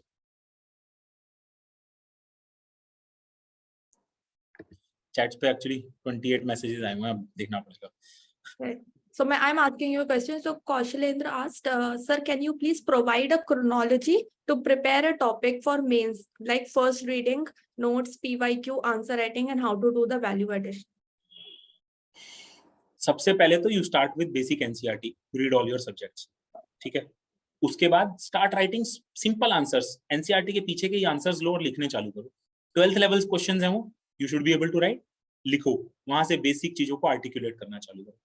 उसके बाद comes current affairs, you start parallelly reading current affairs related to that particular subject. उसके साथ साथ आप एक्स्ट्रा बुक्स अगर कुछ वैलिड हैं, अननेसेसरी मत पढ़ना। अगर आपको लगता है कि ये टॉपिक में जरूरत है तो ही पढ़ो, अदरवाइज ना करंट अफेयर्स और एनसीईआरटी से मुझे लगता है पर्सनली बहुत काम हो जाता है। उसके बियॉन्ड जाने की नीड ना बहुत कम सब्जेक्ट्स में आती है। और थिंकिंग से सोचो यार अपने अराउंड क्या है, ठीक है। फिर उसके बाद आता है कि आप अब इसके बाद फिर आप फुल लेंथ टेस्ट देना चालू करो। Once you have done that 3 months का ना, वो 4-4 क्वेश्चन लिख के अपनी क्वालिटी को इंप्रूव कर लिया है, once the quality has improved, then you start with full length papers जिसमें स्पीड और structure, speed and structure together you have to go with your content, ठीक है। तो स्पीड पे प्रैक्टिस करनी होगी और स्ट्रक्चर बनाने की ऑन द गो फटाफट आदत डालनी पड़ेगी। टॉपिक पढ़ा और 4 टॉपिक निकल के आने चाहिए कि ये 4 हेडिंग बनेगी मेरी, ये 2 हेडिंग बनेगी और ये मैं लिखूंगा पेपर में और आगे बढ़ जाऊंगा। At least in these 12 questions which you should know, ठीक है ना। तो focus on that and then comes between prelims and mains. यहाँ पे है थोड़ा सा वैल्यू एडिशन का पार्ट एंड एक फाइनल टचअप। इसमें जो मुझे लगता है you should revise your NCERT फटाफट से, ठीक है। हम एनसीईआरटी इसमें नहीं पढ़ते हैं तो लूज हो जाता है थोड़ा सा टच, तो फटाफट से एक बार एनसीईआरटी रिवाइज करो। ईच एनसीईआरटी इज 1 डे, इससे ऊपर लगता नहीं है एनसीईआरटी में, ठीक है। तो 15-20 दिन में आपकी एनसीईआरटी कंप्लीट हो जाएंगी, फटाफट से कर दो। क्योंकि इससे ना जो वो बेसिक क्वेश्चन आता है ना, कई बार वो मैग्मा वाला क्वेश्चन आया था ज्योग्राफी में, हिस्ट्री में कॉइनेज का क्वेश्चन आ गया सडनली, तो ये सिंपल क्वेश्चन जैसे पिछली बार भी आया था ना, कुछ इस बार आया था, कौन से टेम्पल का आया था, स्कल्पचर का आया था, कुछ सिंपल सा क्वेश्चन आ गया है। और वो सिंपल सा क्वेश्चन आप तभी लिख सकते हो जब आपने एनसीईआरटी पढ़ी है, नहीं तो ना उसी में रद्दी सा आंसर लिख के आएंगे, जबकि वो क्वेश्चन डिजर्विंग है कि 10 में से 4 4.5 हमारे आने ही चाहिए, ठीक है। तो उस तरीके से इसको लेना है। और प्रीलिम्स से मेंस के बीच में अपने वही कि टेस्ट लिखने हैं हर हफ्ते, रिवीजन पे फोकस करना है और फैक्ट की शीट बना लो अपनी। हर टॉपिक के फैक्ट्स आप लिखना चालू करो और उसको पेपर से 10 दिन पहले फटाफट से बनाओ, रीड करना चालू करो बार बार। Another thing, your reading of new content should stop at least 15 days before your mains. In those last 15 days, you should be revising your notes of each topic. You should be looking at fact sheet. You should be looking at your own papers that you have written, or a material of a particular institute जो आप पढ़ते आए हो, आपने पढ़ा है, उसको बस रिवाइज करो आखिरी के 15 दिन में। 15 दिन लगते हैं आराम से जीएस की रिवीजन करने में पूरे 4 पेपर्स की। ये मत सोचो कि आपके पास टाइम होगा एंड में। इंपॉर्टेंट टॉपिक्स कुछ नहीं होते मेंस में यार, सब कुछ ही इंपॉर्टेंट होता है। Please don't go for this important topics, मतलब ये तुम करना, but this is only at the last 15 days वाला वरी कि अब सिविल जेली ने निकाल दिया है कि 100 मेंस टॉपिक है तो उसको पढ़ लेंगे। अभी तो पूरा प्रिपरेशन करो यार, ये सब एंड की चीजें होती हैं कि इंपॉर्टेंट टॉपिक्स कुछ लग रहे हैं तो पढ़ लो, बाकी तो सब कुछ ही इंपॉर्टेंट है। अगर वो इंपॉर्टेंट नहीं होता तो वो हमारी एनसीईआरटी बुक्स में नहीं होता और हमारे सिलेबस में नहीं होता। UPSC has put it in the syllabus because it is important for you to know, ठीक है। I think that is addressed. Right. So Mohammad Hussain asked, what is the difference between GS and optional paper answer writing? GS में आप scholars के नाम नहीं लिखते हो generally, उतना ज्यादा फैक्चुअली नहीं जाते हो और उतना ज्यादा कॉन्सेप्ट पे, मतलब उतना भी नहीं जाते हैं। हम मेजरली फोकस करते हैं ना कि पॉइंट वाइज 4 प्रॉब्लम्स 4 सॉल्यूशंस लिखते हैं। ऑप्शनल में ऑन दी अदर हैंड ना scholars become very important and उसमें जो आइडियाज हैं वो थोड़े और डेप्थ में होते हैं। जैसे सेक्युलरिज्म है, सेक्युलरिज्म पे it's a full topic in PSI यार, it's a 2 page 3 page topic यार, और उसका जो क्वेश्चन आता है वो सेम क्वेश्चन वहां नहीं आता है। जीएस में उस टाइप का क्वेश्चन नहीं आता है, जीएस में मोर कॉन्स्टिट्यूशनल क्वेश्चन आएगा या प्रैक्टिकल क्वेश्चन आएगा। On the other hand optional में जब आएगा तो फिलोसॉफिकल क्वेश्चन आएगा कि सेक्युलरिज्म क्यों एमर्ज हुआ, कहाँ से एमर्ज हुआ और क्या करना चाहिए, क्या कैसा है इंडिया का सेक्युलरिज्म, थोड़ा सा अलग चला जाता है कंपैरेटिवली। तो आंसर राइटिंग में भी फिर उसी हिसाब से चेंज हो जाता है। दूसरा मुझे लगता है ऑप्शनल में जितना एटलीस्ट पीएसआईआर के लिए एप्लीकेबल है, मुझे लगता है almost all humanities subject should be applicable, generally point wise answers नहीं लिखते हैं, पैराग्राफ से आंसर लिखते हैं शायद ऑप्शनल में। वो एक मेजर डिफरेंस शायद एग्जिस्ट करता है। जीएस में हम मेजरली पॉइंट्स में लिखते हैं, हालांकि पैराग्राफ में भी लिखोगे तो ऐसा नहीं है कि मार्क्स कम आएंगे, बट टू द पॉइंट लिखना होगा। ये नहीं होना चाहिए पैराग्राफ में कि एक ही सिंगल चीज पे हमने 4 पैराग्राफ लिख दिए हैं, वो नहीं होना चाहिए। पैराग्राफ आपके हैं बट हर चीज अलग अलग आनी चाहिए और चारों चीजें डिस्कस हो जानी चाहिए। अगर 4 इश्यूज हैं तो चारों डिस्कस होने चाहिए। ऑप्शनल में number of points also don't matter much. Optional में मुझे लगता है एक आइडिया ही मेजर होता है, बाकी सब एंसिलरी चीजें होती हैं, बट एक जो आइडिया मेजर होता है ना, उसको अच्छे से लिखना होता है उसमें। मेरे को जो लगता है ये शायद एक डिफरेंस है। Right. So a few people are asking about your current affairs ka approach. Do you read newspaper religiously, and if yes, which? I have not been reading newspaper religiously. I generally followed Civils Daily का daily news. I never rely on monthly magazine, क्योंकि month में जब आप एक साथ पढ़ते हैं तो वो चीजें ना तो उतना इम्पैक्टफुली रीड होती हैं, प्लस आप बोर हो जाते हैं एक दिन के बाद पढ़ते पढ़ते, तो आप आगे के कंटेंट को काफी फास्ट रीड करते हैं और उतना अच्छे से नहीं करते, ग्रास्प नहीं होता उतना। तो उससे बेटर है कि आप डेली करंट अफेयर्स किसी के पढ़ लो, चाहे समरी आ रही है तो, और उससे नोट्स बना लो। हाँ, नोट्स तो बहुत जरूरी हैं सेजल, अपने ही नोट्स बनाओ। देखो, there are a lot of institutes who will give you notes at the end, ठीक है, but that should only be supplementary for you. If you have your own notes now, then you don't need anybody else for you. और अपने notes से अच्छा कुछ नहीं होता, मैं बता रहा हूँ, क्योंकि आपने वो कंटेंट पढ़ा है, यू रिमेंबर इट, और वो पूरा रिकलेक्ट हो जाएगा कि हाँ ये यहाँ से पढ़ा था, ये इसलिए पढ़ा था, ये ऐसे रिलेट होता है, ठीक है ना। तो focus on your own notes, दूसरे के नोट्स पे उतना रिलाई नहीं करना है। मंथली मैगजीन नहीं, डेली पढ़ो और अपने नोट्स बनाओ डेली बेसिस पे, और उसको मंथ के एंड में रिवाइज करो, don't just leave it there. तो मैंने जो रूल बनाया था, जुलाई में I will revise June and July, अगस्त में I will revise July and August, सितंबर में I will revise August and September. That is the way I revised for prelims notes. Mains notes तो ठीक है, आप जब जब टॉपिक आ रहा है ना, तो ऊपर से ही पूरा नोट पढ़ लो। मान लो विमेन का टॉपिक आया या एग्रीकल्चरल रिफॉर्म्स पे, तो एक बार जब कुछ नया मेन टॉपिक चलना चालू हुआ ना, तो एक बार पुराना भी पढ़ लो सर, कि क्या फैक्ट्स हैं एग्रीकल्चर के, क्या इश्यूज हैं एग्रीकल्चर के, क्या सोल्यूशंस हैं। फिर उसके बाद अपना तो जो आपने ऐड करना था वो ऐड कर दो। तो इस तरीके से आप मेंस का रिवाइज करते रह सकते हैं बार बार जब जब आप पढ़ रहे हैं, और इस तरीके से आप प्रीलिम्स के लिए एक अलग नोट्स बना सकते हैं जो आखिर के 2 दिन में फिर पूरा रिवाइज हो जाता है, ठीक है। Newspaper Indian express generally I would recommend, क्योंकि उसमें द वर्ल्ड बहुत अच्छा आता है, और उनका जो एक्सप्लेन्ड वाला पेज आता है वो बहुत ही प्यारा होता है। मतलब दैट इज लाइक, अगर आप एक्सप्लेन से कोई टॉपिक पढ़ लेंगे तो मुझे लगता है कि वो गुड इनफ हो जाता है, उससे ऊपर की जरूरत नहीं पड़ती। बाकी ये आई बिलीव कि all newspapers have the same news, ठीक है। आप हिंदू उठाओ, इंडियन एक्सप्रेस उठाओ, बस उनके लिखने के तरीके थोड़े बहुत अलग होते हैं, बाकी कंटेंट आपको सेम ही मिलेगा, ठीक है ना। तो it doesn't matter which newspaper, but newspaper पढ़ना यार अच्छी बात है। वैसे मैं नहीं पढ़ता था, बट वो मतलब वही है कि इट इज लाइक मैं नहीं पढ़ सकता हूँ तो मैं नहीं पढ़ता हूँ। इसीलिए मैं हमेशा ये बोलता हूँ कि it is your own strategy. Just because I tell you to start reading newspaper, don't just pick up a newspaper and start reading it tomorrow. Think before you do something, think before you follow something. I am telling you today also. ये मेरा हमेशा रहता है। I never say this will work. This worked for me. It is your own thing कि it may or may not work. तो थोड़ा सोच के प्लान करो। तो एक क्वेश्चन जो काफी लोग पूछ रहे हैं, इस फॉर 2023 मेंस, कुणाल 2020 अभी के लिए 2023 के मेंस के लिए क्या? अक्टूबर से है ना, कब से? सितंबर एंड, हाँ, लाइक 16 से 24 तक है, 16 से है, so you only have 1.5 month left.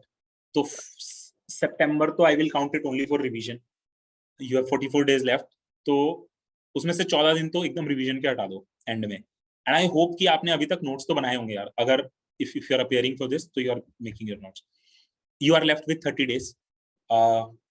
मैं कहूंगा कि अपने बेसिक्स रिवाइज करो, अगर नोट्स बना रखे हैं तो अपने नोट्स रिवाइज करो फटाफट से सबके सब, ठीक है।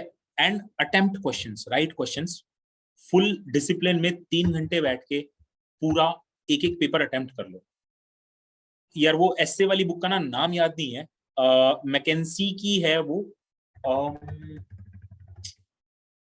रीइमेजिनिंग इंडिया करके बुक है, तो that only has small topics, मतलब स्मॉल ऐसे ऑन ईच टॉपिक. अच्छा रहता है वो, पढ़ने के लिए काफी सही है. In fact that might help in GS also. I will tell you how it help me in GS. पहले मैं एक बार ये कर लेता हूँ.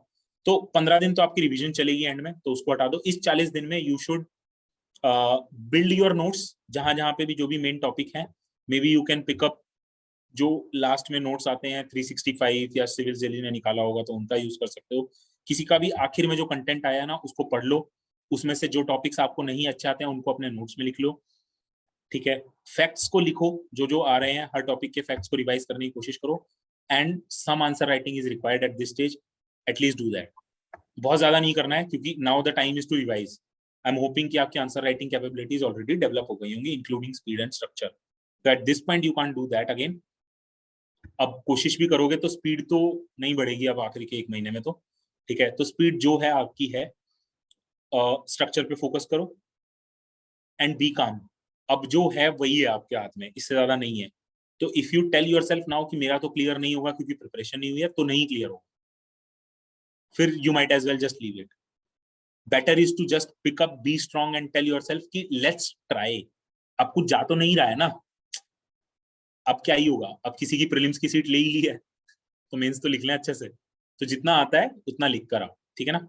बेसिक्स नहीं छोड़ना है. लेकिन अगर एनसीईआरटी अब तक नहीं पढ़ी है तो मैं कहूंगा कि एनसीईआरटी फटाफट से पढ़ लो. और ज्यादा सब्जेक्ट्स की भी पढ़ने की जरूरत नहीं है. ज्योग्राफी पढ़ लो, सोसाइटी पढ़ लो. ज्योग्राफी और सोसाइटी पढ़ लो एटलीस्ट. ये 2 बुक्स बहुत प्यारी हैं और बहुत अच्छी हैं. ठीक है. I do not have a Telegram channel यार. मैं नहीं बनाया हूँ कोई Telegram channel. You can message me on Quora और Telegram if you find some other. I will reply mostly. कोई इशू नहीं होता है मेरे को रिप्लाई करने में. तो I will reply back to your Quora messages and. I think Kaushalendra has a follow-up question. If you want to unmute and ask the question, you can. Can you hear me? Yes. हाँ. Yes, sir. Thank you. So, sir, जैसे आप बोले notes वाली चीज के लिए, तो जैसे नोट्स को लेके ना थोड़ा सा डाउट ये रहता है कि जैसे हमको कैसे पता चलेगा कि हमारा नोट सफिशिएंट है किसी टॉपिक को लेके. तो जैसे इसका हम जैसे तो इसका एग्जांपल जैसे हम ऐसे देख के चलते कि फॉर एग्जांपल जैसे पीवाईक्यू देख लिए कि सफिशिएंट है कि नहीं है फॉर एग्जांपल. लेकिन अगर जैसे ट्रेंड चेंज हो गया या फिर अगर हमको अपना डाइवर्सिटी बढ़ाना है फॉर एग्जांपल कि अगर मान लीजिए ट्रेंड चेंज हो गया या फिर कुछ जैसे ब्रॉड करना है होराइजन, तो कितने तक क्या क्या इंक्लूड करें नोट्स में, क्या छोड़े, मतलब क्या पैरामीटर होना चाहिए नोट्स का स्पेसिफिकली मेंस के लिए. सही है यार. तो इसमें पहली चीज, ट्रेंड चेंज होता है ना तो टॉपिक्स नहीं ऐड होते. ट्रेंड चेंज होता है तो बस पूछने का तरीका बदलता है. और वो और फिलोसॉफिकल क्वेश्चन और इन डेप्थ क्वेश्चन या और कॉन्सेप्चुअल क्वेश्चंस पूछने लगते हैं. बस इतना ही ट्रेंड चेंज हो सकता है. ठीक है. इट कांट हैपन कि जो सिलेबस में नहीं है वो पूछ लिया या जो न्यूज में नहीं है वो पूछ लिया. ऐसा मैंने तो नहीं देखा कि कुछ ऐसा हो कि एकदम आउटराइटली कुछ पूछ लिया. और जस्ट बाय चांस ऐसा कोई क्वेश्चन पूछ भी लिया जो कभी न्यूज में नहीं था, कभी सिलेबस में नहीं था, कभी बुक्स में नहीं था, तो यार कितने ही लोग उसका आंसर लिख लेंगे. 10,000 में से may be at max 500. At max है 500. ठीक है. At max. और वो भी मतलब ठीक ठाक ही क्वेश्चन आंसर लिखेंगे यार उसका. ऐसा नहीं है कि वो कुछ ऐसा लिख देंगे कि हाँ भाई 5-10 नंबर आ जाएंगे 15 में से. ऐसे ही आएंगे कि 4 आ गए, 4.5 आ गए, 5 आ गए, खत्म. ठीक है. You do not have to compete with that answer. ठीक है. If you take that answer as your target, then you will lose out on the remaining 19 questions. और ऐसा क्वेश्चन 1-2 ही होते हैं at max. ठीक है. Focus on your remaining 19. Same applies to prelims also यार. You don't have to score 200 ना. आजकल तो कट ऑफ ही इतनी लो जा रही है, 90 प्लस भी आ गए तो हो गया. तो फोकस ऑन दैट कि मैं पहले ये 90 इंश्योर करूं, फिर उसके बाद देखेंगे यार. सेम अप्लाइज हियर कौशलेंद्र कि फोकस ऑन जो स्ट्रेटेजी है ना, वो जो ट्रेंडिंग है वो सब सिर्फ क्वेश्चन पूछने का तरीका बदलता है, चीज सेम ही रहती है. तो if you have to answer your question कि you said how would you know that your notes are enough. You would know your notes are enough if you have studied for whole 1 year and you have made your notes over a period of time continuously. Then your notes are enough. If you have made your notes in last 2 months, 3 months, then it is not enough. Then it will never be enough. If you have religiously sat from June 2023 today or August 2023 and write your notes till August and 2024, then believe me, your notes are enough. if you've religiously read news, read topics and made notes, then it will be enough. कुछ नहीं होता इसके बाहर. एक साल में तो पूरा इंडिया का सारा न्यूज डिस्कस हो जाता है यार. सोसाइटी ले लेना, ज्योग्राफी ले लेना, हिस्ट्री ले लेना, सब आ जाता है उसमें. उससे ज्यादा कुछ होता नहीं है. And don't waste your time making notes for the static part, कि हिस्ट्री के नोट्स बना रहे हो, ज्योग्राफी के नोट्स. बुक्स में अंडरलाइन करो, बुक्स के ऊपर नीचे सब बाइट साइड सब लिख के रख लो, और बुक्स को बस फटाफट फ्लैप थ्रू करो और पढ़ना चालू करो उनको बाद में रिवीजन के लिए. Don't waste your time in making notes for these. ठीक है, तो उस तरीके से मेरे हिसाब से हो जाएगा कौशलेंद्र. और कुछ? So Anushri has asked how many months of answer writing is needed for developing the skill well. मुझे लगता है 3 से 4 महीने आप अगर रेगुलरली प्रैक्टिस करते हैं. देखो अब वही ये सब सब्जेक्टिव है यार. आप स्किल वेल बोल रहे हैं तो इसका मतलब you have to take the feedback of your tutor also. If you don't take the feedback and implement, तो फिर चाहे 12 महीने लगा लो, कुछ नहीं होगा. तो जो डेली बेसिस पे आपको फीडबैक मिलेगा उसको इम्प्लीमेंट भी करना जरूरी है. ठीक है ना. तो मेरे हिसाब से 3 से 4 महीने में ठीक हो जाता है. मेरा इंप्रूव हो गया था 3 से 4 महीने में. तो हो सकता है किसी को 5 लग जाए, किसी को 6 लग जाए, but who is in a race? You are not in a race. लगेगा 6 महीने तो लगेगा. मेरा यही लर्निंग कैपेबिलिटी है या मेरा यही लर्निंग स्फीयर है, मैं करूंगी धीरे धीरे या करूंगा. तो उसको धीरे धीरे करो, कोई टेंशन नहीं है. बट हाँ, discipline and regularity is important. You can't say कि हाँ मैं 2 दिन लिख लेती हूँ इस हफ्ते, अगले हफ्ते मैं 4 दिन लिख लूंगा तो मेरी कैपेबिलिटी डेवलप हो जाएगी. फिर चाहे आप 12 महीने लगे रहो, नहीं होगी. क्योंकि फिर वो फीडबैक भी जो आता है ना, वो आप इनकॉर्पोरेट नहीं करते हो. फीडबैक इनकॉर्पोरेशन बहुत बड़ा इंपॉर्टेंट वो है.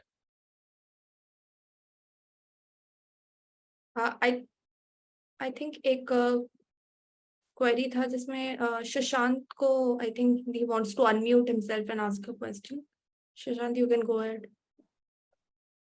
Hello, good evening, sir. या हाय सुशांत. हाय सर, मेरा एक डाउट है एक्चुअली. शुभ्रा मैम सर जैसे बताती हैं कि हमको PSIR में जनरल टू पर्टिकुलर लिखना होता है, स्पेशली फॉर 20 मार्कर्स. बट हाँ. सर मैंने अभी मेंस 2023 वाली टेस्ट सीरीज में उनके टेस्ट में यही किया, जनरल टू पर्टिकुलर लिखा. तो जो इवैल्यूएटर ने कमेंट्स दिए हैं उसने ये दिया कि right you have to write the particular only, you don't need to write the general, और बहुत कम मार्क्स दे दिए उन्होंने. तो अब यार समझ नहीं आ रहा. एक तो बिना कॉपी के मैं कुछ बोल नहीं सकता. Plus like Yes, sir. I have said earlier also कि मेरे ऑप्शनल में उतने मार्क्स नहीं आए हैं क्योंकि मेरे पास कंटेंट हमेशा लैगिंग होता था, कुछ ना कुछ छूट ही जाता था. तो ऑप्शनल में I don't think I will be like really right person to guide you out. Yes, sir. So Soumya also has a question. Soumya, go ahead, please. Yes, sir. Good evening, sir. Saumya, good evening. Yes, sir. Sir, congratulations, sir. Thank you भाई. बताओ. Yes, sir. Sir, my question is, sir, can we put, sir, some fact like some flow chart, map, or sir some graphs? Every question, sir. GS का जो भी sir question होता है, मतलब हम ऐसे लिख सकते हैं क्या? हर क्वेश्चन में नेचुरली आता है क्या आपको? सर मुझे मतलब मैं ये चाहता हूँ कि मतलब जो भी एवरी क्वेश्चन स्टैटिक का हो, और जो भी हिस्ट्री का कुछ क्वेश्चन है, जैसे कि मतलब मॉडर्न हिस्ट्री का कुछ क्वेश्चन हम स्टैटिक से ही, मतलब उस क्वेश्चन को स्टैटिक से ही लिखना है, और कुछ करंट डाटा तो नहीं हम मतलब डाल पाएंगे उसमें. तो मैं ये सोचता था कि कुछ मतलब जैसा कि फ्लो चार्ट करके, ग्राफ करके उस डाटा को मतलब थोड़ा अट्रैक्टिव करके लिखने से कुछ ज्यादा मार्क मिलता है सर. नहीं, ये ऐसा मुझे वैसे कुछ है नहीं. अब मुझे बताओ इसमें क्या डायग्राम बनाओगे? Why was there a sudden spurt in famines in colonial India since the mid 18th century? Give reasons. लग रहा है तुम्हें नेचुरली समझ में आ रहा है कि फ्लो चार्ट की जरूरत है या फ्लो चार्ट विल हेल्प? नहीं सर. तो बस फिर नहीं बनाएंगे. Yes sir. सिंपल है सर. सौम्या. जहां जरूरत है वहां बनाओ. सी आप आंसर किस लिए कर रहे हो? आप इसलिए कर रहे हो कि इवैल्यूएटर को समझ में आए कि आपको आता है और आपने पढ़ा है. ठीक है, मार्क्स लाने हैं ना, इतना ही टारगेट है और तो कुछ नहीं है. Yes sir. ठीक है, तो अगर सामने वाले को रेलेवेंस ही नहीं दिखी, सामने वाले को समझ में ही नहीं आया आपने जो बनाया या जो आपने लिखा, तो फिर उसका पॉइंट ही है. Yes sir. Yes sir. तो आप खुद ही सोचो कि किस क्वेश्चन में जरूरी है, किस में नहीं है. इनफैक्ट पता है, मैं बताता हूँ यार, आप मेजॉरिटी क्वेश्चंस देखोगे ना तो जरूरत नहीं लगेगी आपको. Discuss the natural resource potential of Deccan trap. इसमें डायग्राम बन सकता है, मैप बन सकता है. Yes, अब explore and evaluate the impact of work from home on family relationships. अब इसमें क्या डायग्राम बनाओगे यार? वो घटिया सा एक फ्लो चार्ट बना दोगे कि हाँ रिलेशनशिप. Yes sir. उसका कोई पॉइंट नहीं है यार. Yes sir. Yes sir. It is asking about explore and evaluate the impact of work from home on family relationships. अब बताओ, अच्छा एक और चीज अब रियलाइज करो इस क्वेश्चन से, चेंज sir. ट्रेंडिंग चेंज है ये यूपीएससी का, कि इतना सिंपल क्वेश्चन दिया है बट इतना कॉन्सेप्चुअल क्वेश्चन दिया है कि व्हाट इज द इम्पैक्ट। कहीं नहीं पढ़ा तुमने, किसी बुक में नहीं है ये वर्क फ्रॉम होम, किसी भी बुक में नहीं है वर्क फ्रॉम होम से क्या हो रहा है। इसके Yes, sir. पॉजिटिव्स भी हैं, नेगेटिव्स भी हैं रिलेशनशिप्स पे। Yes, sir. और Yes, sir. किसकी relationship, husband wife, parents kids, mother parents and हाँ पेरेंट्स किड्स हो गया, फ्रेंड्स के बीच में, Yes, sir. House helps and उसके बीच में, इंडिविजुअल के बीच में। Yes, sir. तो अब इसमें लिखो यार, इसमें डायग्राम की जरूरत ही नहीं है, कहीं पे बनाओगे तो मतलब वही है कि बेवकूफी लगती है कि इसमें क्यों डायग्राम बनाया, Yes, जब sir. कोई पॉइंट ही नहीं है डायग्राम का। कुछ अच्छा कम्युनिकेशन होना डायग्राम से तब बनाते हैं। यस सर सर और एक क्वेश्चन सर हाँ। जैसे कि सर जीएस में हम जब इंट्रोडक्शन लिखते हैं, इंट्रोडक्शन को सर पैराग्राफ में हम लिखते हैं सर। हाँ सर इंट्रोडक्शन जब हम पैराग्राफ में लिखते हैं सर, क्या ये मतलब जरूरी होता है कि मतलब इंट्रोडक्शन से ही मतलब करंट डाटा जो भी फैक्ट है लिखना जरूरत है सर? नहीं, there is no hard and fast rule. कोई डाटा है तो डाल दो, रेलेवेंट डाटा है तो। Relevant is the most important thing. नहीं है तो मत डालो यार। बॉडी में है तो बॉडी में डालो, कंक्लूजन में लग रहा है तो कंक्लूजन में डालो। जैसे अब Okay. $100 बिलियन की रिक्वायरमेंट है अगर इंफ्रास्ट्रक्चर की बाय 2030, Okay, सर अब तो ये इंट्रोडक्शन में थोड़ी लिखोगे। यस सर, बॉडी में लिखना है। इंट्रोडक्शन में क्या लिखोगे इंफ्रास्ट्रक्चर पे आएगा तो? The importance of infrastructure, how is infrastructure important, how it creates an impact. Yes sir.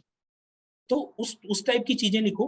मतलब obviously the introduction will depend on your question, but I am saying this fact that we require $100 billion fund, this can never come in introduction। मुझे नहीं लगता कोई question ऐसा होगा जिसको मैं introduction में लिख पाऊंगा, other than the fact that जिसमें स्पेसिफिकली ये पूछ लिया हो कि फंड रेज कैसे होगा इंफ्रास्ट्रक्चर के लिए।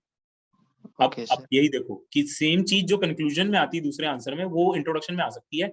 If I am asked about कि kindly explain how the fund for infrastructure needs of the country can be sourced by the government, उसमें आएगा कि as per economic survey $100 billion of fund is required by 2030 to give India a good infrastructure. Okay sir. However, the sources of the same need to be explored by the country or by the government of the day. समझ रहे हो? Okay sir. Yes sir. Yes ये sir. relevance and question को पढ़ के introduction बनाओ। Important है कि नहीं है, वहां पे जा भी रहा है कि नहीं जा रहा है ना? Yes sir. सर मेन का सर जो सिलेबस है, मतलब जो पोर्शन है, जो मतलब टॉपिक है, सब टॉपिक से सर, हर सब टॉपिक से मतलब करंट के साथ जोड़ के उसको मतलब करंट डाटा और करंट फैक्ट बनाना है सर। मतलब सब कुछ तो नहीं जुड़ेगा ना, और सब कुछ तो याद भी नहीं रहेगा। Yes sir. Yes sir. सब टॉपिक पे बेसिक कॉन्सेप्चुअल क्लैरिटी होनी चाहिए। फिर कुछ टॉपिक्स पे तुम फैक्ट्स भी इकट्ठे कर लो, डाटा भी इकट्ठा कर लो, कोई कमेटी के नाम भी इकट्ठे कर लो, सब पे मतलब कर सकते हो, बट एक एक ही लो यार, ज्यादा नहीं घूमना है इधर उधर ना। एक दो होगा तो सर बहुत अच्छा होगा। मतलब हाँ वही जो इंपॉर्टेंट टॉपिक्स है ना, जैसे लॉजिस्टिक्स है उसमें एक बेसिक फैक्ट ले लो, या एग्रीकल्चर है उसमें 2-3 बेसिक फैक्ट ले लिए, सॉल्यूशंस में लिखने के लिए 1-2 कमेटीज के नाम ले लिए, और कंक्लूजन में कुछ है तो कंक्लूजन के लिए ले लिया। मतलब बस इतना ही है। It is a very set pattern for these kind of things. Yes ये Nikhil thank you very Vasundhara. Yes, so I think majorly सारे questions cover हो गया कुणाल सेशन में, and जो भी questions है सब repeated है। एक ये है कि India yearbook is important for prelims of 2024 or not? मैंने तो एक बार पढ़ी थी बस इंडिया ईयर बुक यार। मतलब if you have been reading for the whole year ना, मुझे लगता है इंडिया ईयर बुक पढ़ने की जरूरत है नहीं।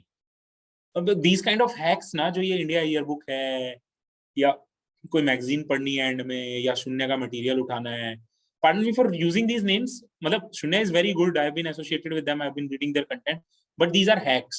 So like for me, I didn't have much time, so I took Sunya's content and I read it. मेरे पास नहीं है बुक पढ़ने का टाइम, तो जिसके पास है उसको बुक ही पढ़नी चाहिए, and that will definitely fetch you more marks. ठीक है, कभी भी नहीं होगा वो कि ऐसे उससे कम हो। How to look on issues यार, that is the whole point, that is what you are reading, how to look on issues। Basic structure होता है यार किसी भी चीज का। आप अब आज मैं अगर बोलूं कि ये बोतल खराब हो गई है, मेरे सामने जो रखी है ये बोतल खराब हो गई, ठीक है, एंड क्रिटिकली एग्जामिन करो इसको, तो इसमें क्या देखोगे, how will you look at this, कि ये बोतल कब खरीदी गई थी, कितने की बनी थी, किस मटेरियल से बनी है, कब मैं लाया था, इसका मैं यूजेज कैसे करता हूँ और कितना यूजेज है इसका, कितनी इसकी लाइफ थी, क्या वो लाइफ पूरी हो गई है, तो अब मुझे क्या करना है, अब इसको क्या मेरे को रिपेयर करना है, क्या इसको मुझे डेली वॉश कराना था, क्या मुझे इसको गैस से दूर रखना था, हीट से खराब हो गई है। मतलब that is how you look on other issues also यार, everything will be looked at. इसीलिए I said you should be able to write something on every topic, and this is how you write something on every topic. Develop that basic capability. कुछ भी दे देगा, कुछ भी UPSC दे देगा तो मैं ऐसे एनालाइज कर लूंगा। जो भी पर्सनल क्वेश्चंस है, जैसे आपके अपने प्रिपरेशन के ऊपर क्वेश्चंस है, we gonna connect with our mentors on a one on one level, और वो आपसे आपके प्रिपरेशन पे डिस्कशन करेंगे, सो दैट यू नो आपका जो अपना प्रिपरेशन हो रहा है उसके बारे में आप डिस्कस कर पाओ, बिकॉज सबका प्रिपरेशन स्टाइल अलग है, right? Everybody is on different stage, सबके क्वेश्चंस इतने ज्यादा वेरिड हैं। So we are gonna connect you with our mentors on a one on one level after this webinar, and then you can obviously ask your questions. And thank you so much Kunal, आपने बहुत practical advices दिए, and I'm very sure all of them are going to be benefited a lot from your I really hope so, हाँ। Thanks a lot, sir. Thank you everyone for joining, and Thank you everyone. all the best, and we hope जिसका भी 2023 में mains है, I hope all the best to them, and I hope you clear the exam. All the best. Bye.